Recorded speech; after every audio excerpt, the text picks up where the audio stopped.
T'es-tu déjà demandé comment les stoïciens, ces maîtres du calme et de la raison, pouvaient comprendre les gens de manière si profonde et précise? Imagine un instant que, en observant quelqu'un, tu puisses comprendre non seulement ce qu'il dit, mais ce qu'il pense réellement, ce qu'il ressent et ce qu'il craint. Il ne s'agit pas de lire dans les pensées, mais d'aiguiser ta perception, d'entraîner ton intuition et d'appliquer des principes philosophiques qui te permettent de te connecter à l'essence des personnes. Et ça, mon ami, c'est ce que les stoïciens maîtrisaient à la perfection. Dans cette vidéo, nous explorerons 7 leçons stoïciennes que tu peux appliquer pour mieux lire les gens. Chaque leçon est comme une pièce d'un puzzle qui, une fois assemblée, te donnera une vision plus claire et complète de ce qu'ils sont. Première leçon. Observe sans préjugés, l'autocontrôle comme clé pour comprendre les autres. La première leçon que je veux partager avec toi est basique mais extrêmement puissante. Observe sans préjugés. Cela semble simple, n'est-ce pas? Mais laisse-moi te dire quelque chose. La plupart du temps, quand on interagit avec quelqu'un, on a déjà une image toute faite dans notre tête de qui on croit qu'il est, ce qu'il pense ou ce qu'il va faire. Et tu sais ce qui se passe? Ces préjugés agissent comme un filtre qui nous empêche de voir la réalité telle qu'elle est. C'est là que le stoïcisme entre en jeu. Épictète disait « Ce ne sont pas les choses qui nous préoccupent, mais les opinions que nous avons d'elles. » Cela s'applique parfaitement quand il s'agit de comprendre les gens. Si tes opinions et préjugés sont déjà en place, tu ne comprendras jamais vraiment une personne.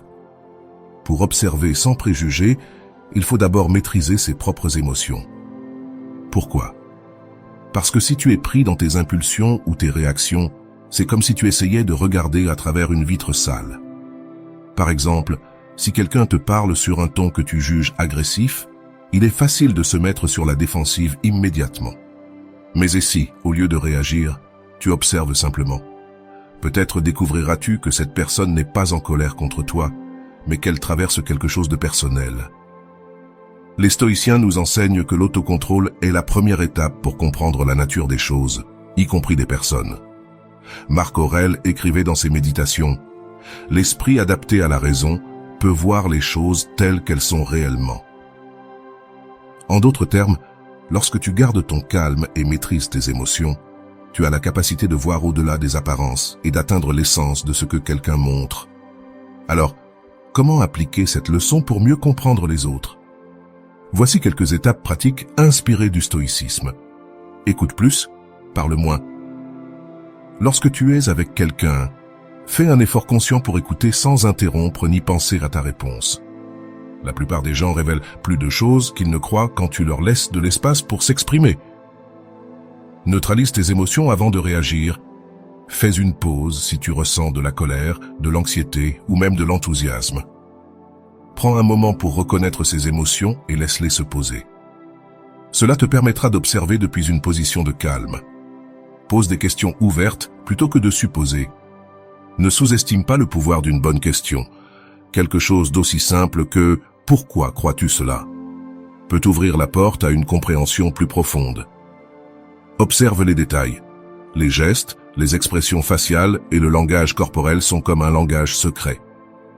Quand tu n'es pas distrait par tes propres jugements, tu peux remarquer des choses que tu aurais autrement ignorées, comme un changement dans le ton de la voix ou un léger mouvement des mains. Réfléchis après l'interaction. Les stoïciens parlèrent beaucoup de l'importance de la réflexion après une interaction. Demande-toi ce que tu as remarqué, ce que tu aurais pu mieux comprendre. Cela t'aidera à affiner ta capacité pour les futures situations. Pourquoi cette leçon est-elle cruciale? Je vais te le dire clairement. Si tu ne peux pas voir les gens tels qu'ils sont, mais seulement à travers le prisme de tes jugements, tu manqueras toujours quelque chose d'important. Lorsque tu apprends à observer sans préjugés, tu ne lis pas seulement mieux les autres, mais tu leur donnes aussi le cadeau d'être vu et compris. Cela crée des connexions plus authentiques et te permet d'interagir de manière plus sage et efficace. De plus, cette pratique t'aide à éviter les malentendus et les conflits inutiles. Quand nous réagissons selon nos préjugés, nous agissons souvent de manière impulsive, puis nous regrettons. Mais en contrôlant tes émotions et en observant avec clarté, tu deviens une personne plus consciente, plus centrée et, oui, plus stoïque. Avant de continuer, je te serais reconnaissant si tu mets un j'aime à la vidéo, cela m'aiderait à continuer de diffuser cette philosophie. Si tu n'es pas encore abonné, je te recommande de t'abonner et d'activer la cloche pour ne manquer aucune vidéo. Deuxième leçon. L'empathie comme outil pour comprendre les autres. Passons maintenant à la deuxième leçon, qui peut complètement changer ta façon de te connecter avec les autres. L'empathie. Avant de rentrer dans les détails, je veux que tu réfléchisses à ceci. Combien de fois as-tu vraiment essayé de te mettre à la place de quelqu'un d'autre, non pas pour juger, mais pour comprendre sa perspective? Probablement pas autant que tu le penses, non? Sénèque, le grand philosophe stoïcien, écrivait « Quand tu juges un autre, n'oublie pas que toi aussi tu as été à sa place, ou que tu pourrais l'être. » Ce rappel ne te fait pas seulement descendre de ton piédestal de jugement, il ouvre aussi la porte à une compréhension plus profonde de ceux qui t'entourent. Mais qu'est-ce que l'empathie réellement? L'empathie, ce n'est pas simplement ressentir ce que l'autre ressent. C'est quelque chose de plus profond. C'est comprendre pourquoi quelqu'un ressent, pense ou agit de cette manière. C'est regarder au-delà des mots et des actions pour saisir l'histoire, les émotions et les expériences qui se cachent derrière. Par exemple, imagine qu'une personne au travail soit constamment irritable et semble toujours de mauvaise humeur. Il est facile de la qualifier de difficile ou de négative. Mais et si, au lieu de cela, tu te demandais ce qui pourrait se cacher derrière cette attitude? Quelle charge cette personne porte-t-elle que tu ne vois pas? Ce simple changement de perspective, c'est de l'empathie en action. Maintenant, passons à la partie pratique, car l'empathie n'est pas quelque chose que tu décides d'avoir du jour au lendemain. C'est un muscle que tu dois exercer. Voici quelques étapes inspirées du stoïcisme pour la développer. Fais l'effort conscient d'écouter sans juger. Oui, c'est plus difficile qu'il n'y paraît. Souvent, pendant que quelqu'un nous parle, on pense déjà à ce qu'on va répondre ou on étiquette ce qu'il dit. Sénèque disait « Celui qui écoute apprend plus que celui qui parle. » Alors, arrête ta critique intérieure et écoute simplement. Reconnais que tout le monde a une bataille interne. Marc Aurèle écrivait « Si quelqu'un te fait du tort, souviens-toi qu'il agit selon ce qu'il croit être bon pour lui. » Cela ne justifie pas de mauvaises actions, mais cela t'aide à comprendre que chacun agit selon sa propre logique, fondée sur son expérience et son contexte. Observe les émotions derrière les mots. Les gens disent souvent des choses qui ne reflètent pas exactement ce qu'ils ressentent. Prête attention aux indices non-verbaux. Sont-ils nerveux, frustrés, tristes? Cela peut te donner des indices sur ce qui se passe vraiment. Pose des questions avec curiosité, non pour corriger, au lieu de dire quelque chose comme « Pourquoi fais-tu toujours ça ?» Essaie quelque chose de plus neutre, comme « Comment cela te fait-il sentir ?» L'important est de montrer un véritable intérêt plutôt que de critiquer. Pratique la compassion envers toi-même. Cela peut sembler étrange, mais si tu n'es pas gentil avec toi-même, il est difficile de l'être avec les autres. Les stoïciens croyaient que reconnaître nos propres imperfections était une voie pour être plus compréhensif avec les autres. Pourquoi l'empathie t'aide-t-elle à mieux comprendre les autres? Je vais te le dire clairement. Si tu développes l'empathie, tu peux te connecter avec la véritable essence des gens. L'empathie te permet de voir au-delà des masques que nous portons tous et de comprendre ce qui pousse quelqu'un à agir d'une certaine manière. Cela améliore non seulement tes relations, mais cela te rend aussi plus sage dans tes décisions. Par exemple, si tu comprends que quelqu'un agit par peur plutôt que par colère, ta réponse sera totalement différente et bien plus efficace. L'empathie t'aide également à éviter les conflits inutiles. Trop souvent, les disputes et malentendus surgissent parce que nous jugeons trop vite sans essayer de comprendre. Mais quand tu as la capacité de voir les choses du point de vue de l'autre, tu peux trouver des solutions qui semblaient auparavant impossibles. Enfin, l'empathie te rend humain. Nous vivons dans un monde où de nombreuses interactions sont superficielles et rapides. Mais être une de ces personnes qui écoute vraiment et comprend les autres, c'est comme être un oasis dans un désert. Troisième leçon. Les actions parlent plus fort que les mots. Nous avons déjà parlé d'observer sans préjugés et de développer l'empathie. Mais maintenant, abordons un point crucial. Les actions des gens révèlent plus que ce qu'ils disent. Combien de fois as-tu entendu dire à quelqu'un quelque chose qui ne correspond tout simplement pas à ce qu'il fait? Cette dissonance entre les mots et les actions est une fenêtre ouverte pour comprendre quelqu'un en profondeur. Épictète disait « Ne me parle pas de tes principes, montre-moi comment tu vis ». Et il a raison, car les mots peuvent être manipulés, embellis ou même utilisés pour dissimuler la vérité, mais les actions mentent rarement. C'est là que tu peux trouver l'essence de qui est vraiment quelqu'un. Les stoïciens étaient des maîtres dans l'analyse du comportement humain. Pour eux, nos actions sont le résultat direct de nos valeurs, de nos intentions et de nos croyances. Marc Aurèle réfléchissait dans ses méditations que le caractère d'un homme se révèle dans ce qu'il poursuit, dans la manière dont il agit quand il pense que personne ne l'observe. Par exemple, quelqu'un peut dire qu'il valorise l'honnêteté, mais s'il manipule constamment les situations pour son propre bénéfice, qu'est-ce qui compte vraiment?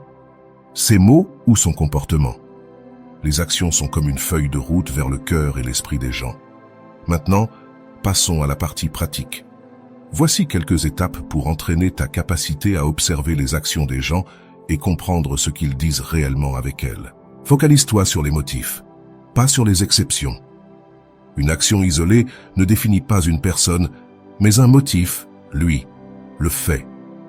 Si quelqu'un répète le même type de comportement dans différents contextes, tu as une piste solide sur ses véritables priorités. Observe les petites actions, pas seulement les grands gestes. Souvent, les petits gestes sont plus révélateurs que les grands.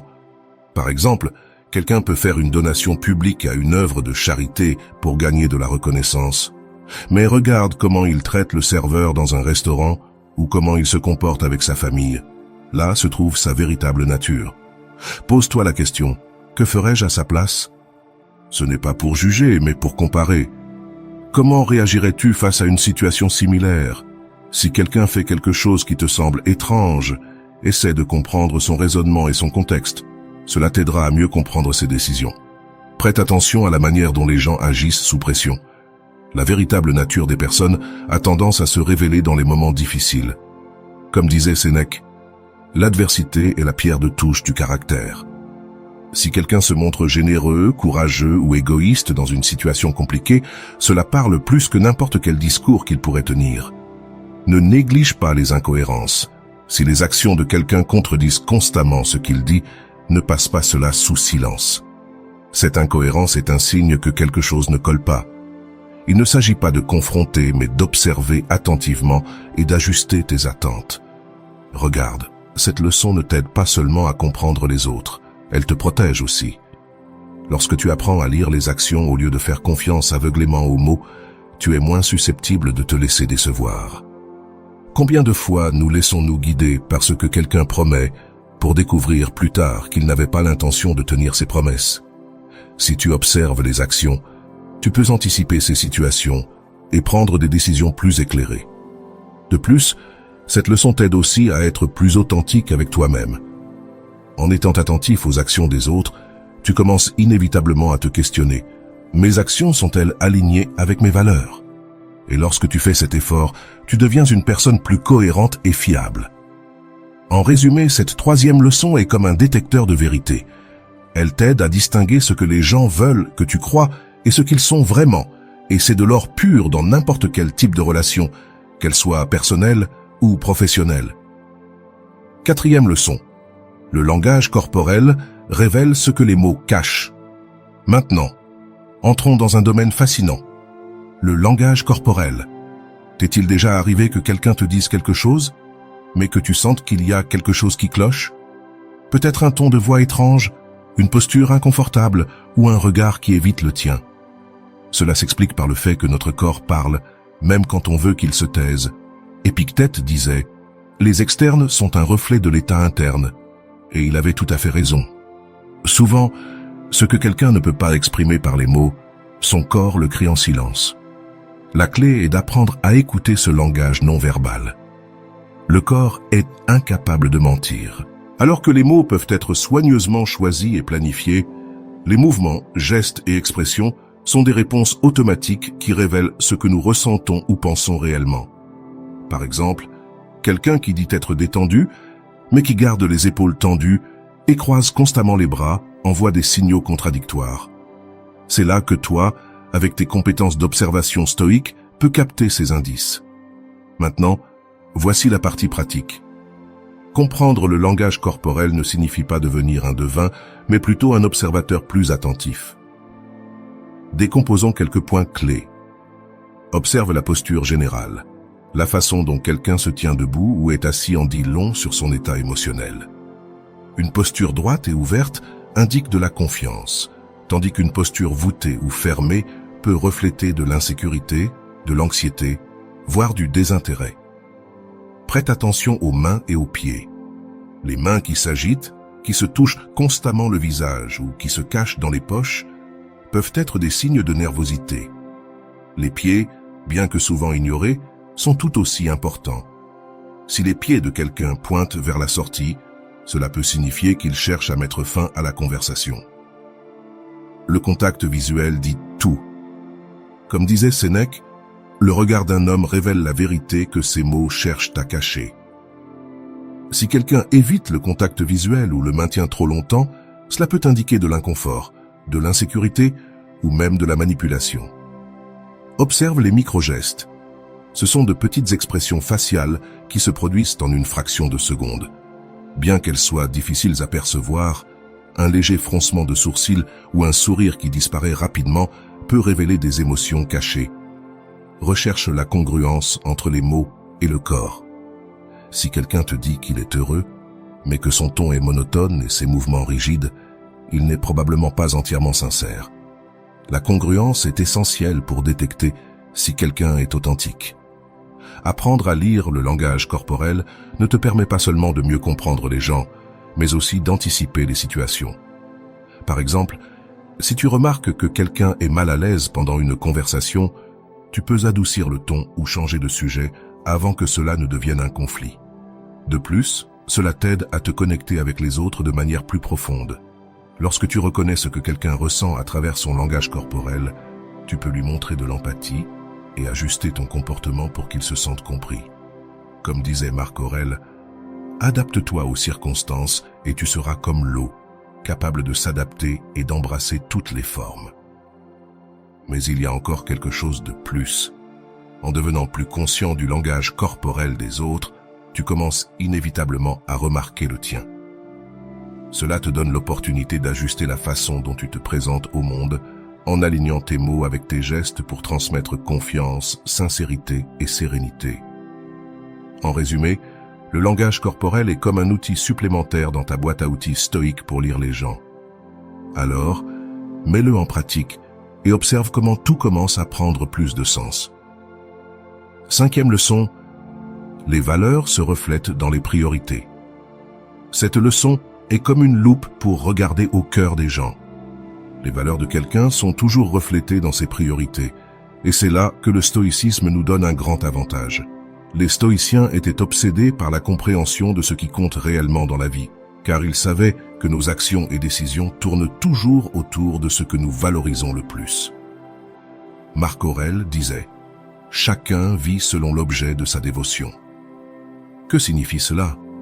Cela veut dire que ce que quelqu'un priorise dans sa vie te dit exactement ce qui lui importe le plus, sans qu'il ait besoin de le dire. Les priorités de quelqu'un agissent comme une boussole qui pointe directement vers ses valeurs fondamentales.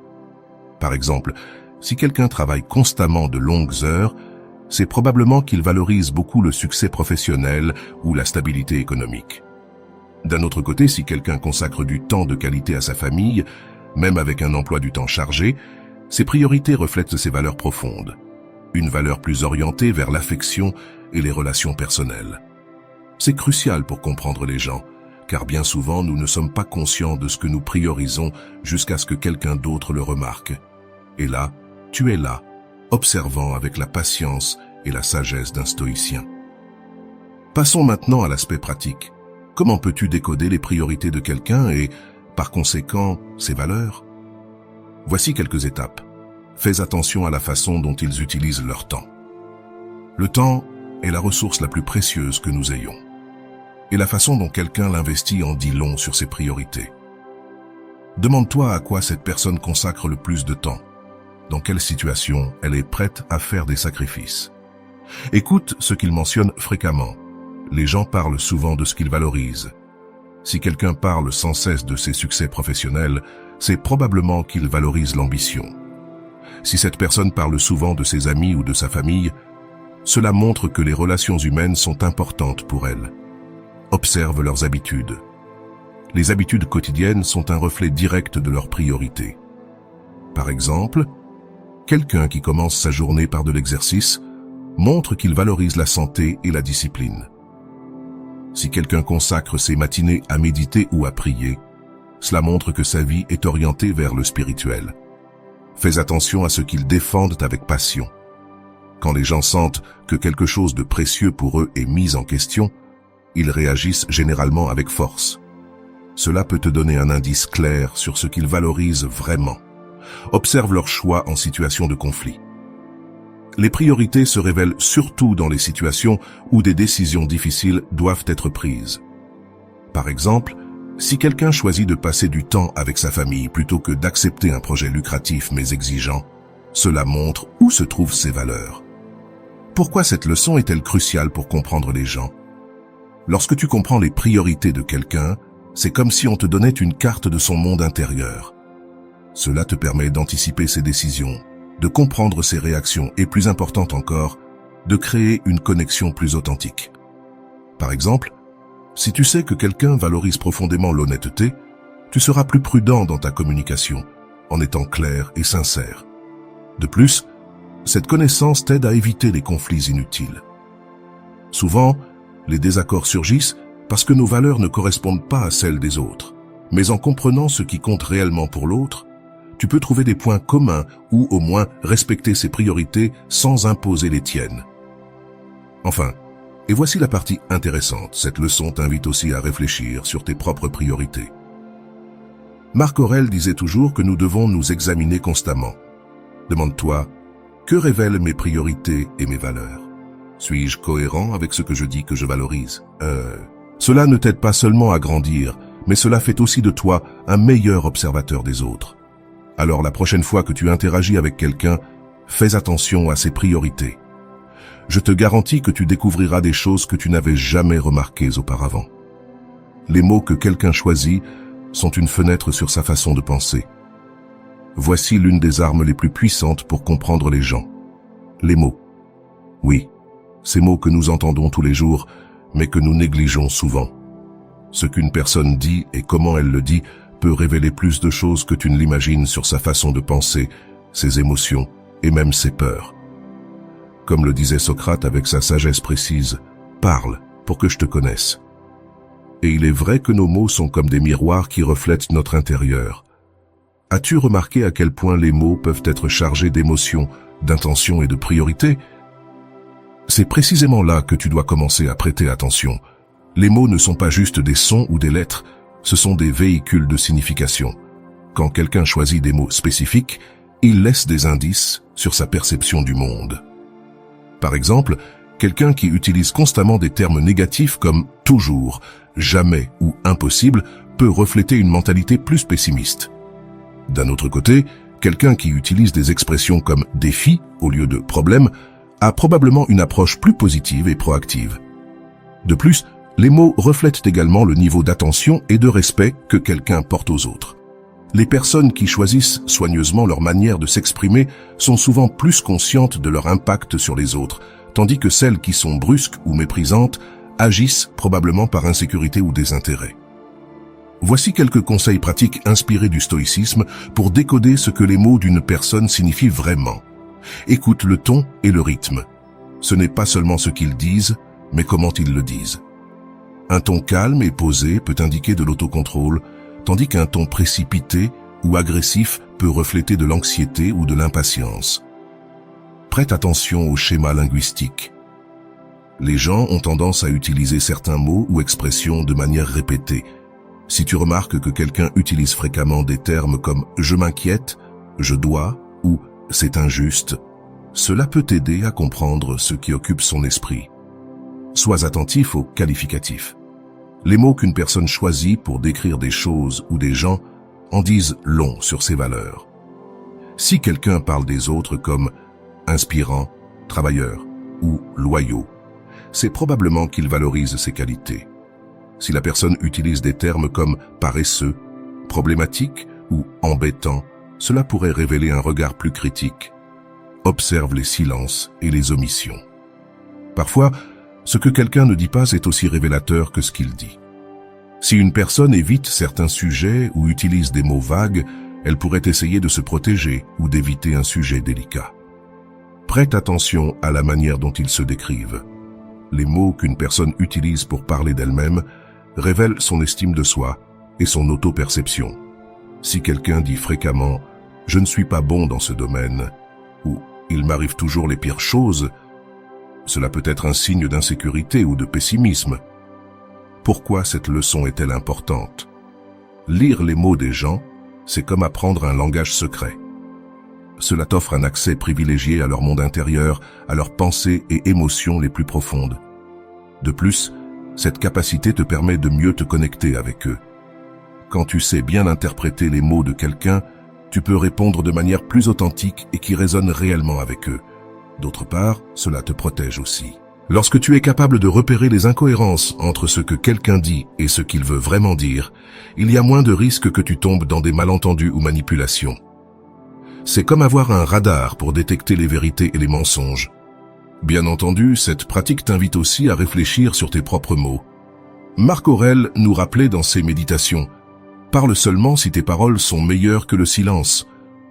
Ainsi, en observant les autres, tu deviens inévitablement plus conscient de la manière dont tu te communiques. Les réactions émotionnelles révèlent des blessures intérieures. Nous arrivons à l'une des leçons les plus profondes et révélatrices.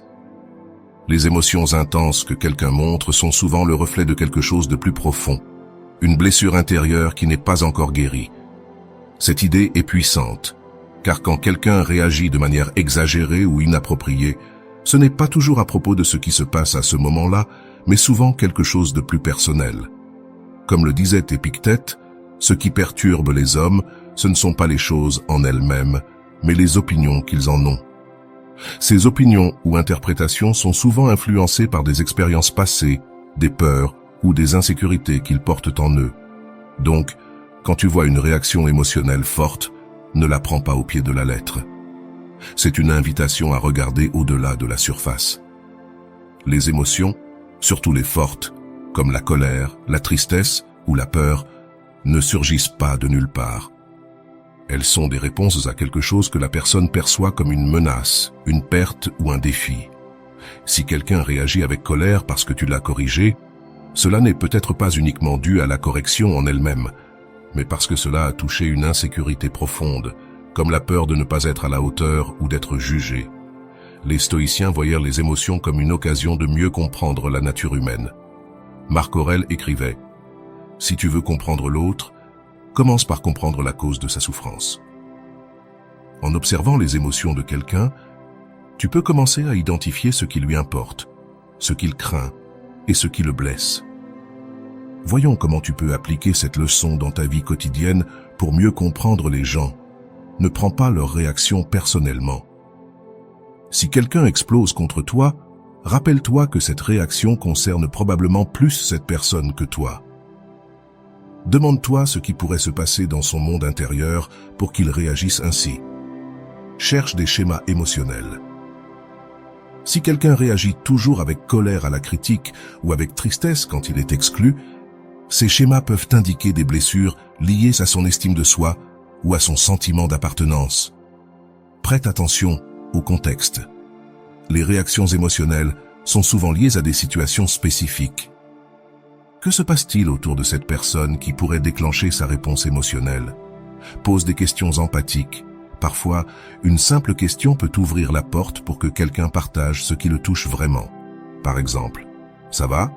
Tu sembles contrarié. Y a-t-il quelque chose qui te préoccupe ?»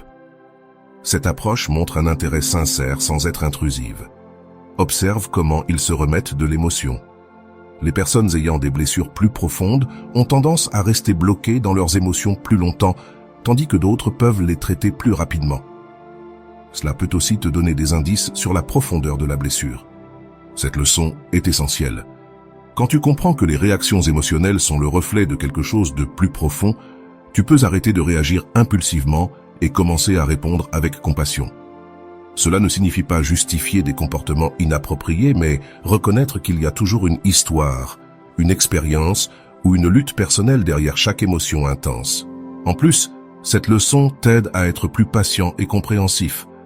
Lorsque tu vois quelqu'un perdre son calme ou sombrer dans la tristesse, tu peux te rappeler que nous avons tous nos propres luttes. Comme disait Sénèque, là où il y a de la souffrance, il y a de l'humanité. Reconnaître cela non seulement te rend meilleur pour comprendre les autres, mais aussi pour te connecter avec eux de manière empathique. Enfin, cette leçon t'invite à réfléchir sur tes propres émotions. Quelles sont tes réactions qui pourraient être liées à des blessures internes non guéries? Les stoïciens nous enseignaient que l'introspection est clé pour grandir et mieux comprendre le monde qui nous entoure. Et voilà, j'espère que vous avez trouvé beaucoup de valeur dans cette vidéo. Merci d'être resté jusqu'à la fin de cette vidéo. J'adore quand vous faites ça. Si vous en voulez plus, vous pouvez écrire en commentaire « J'en veux encore plus ». J'espère vous revoir dans une autre vidéo.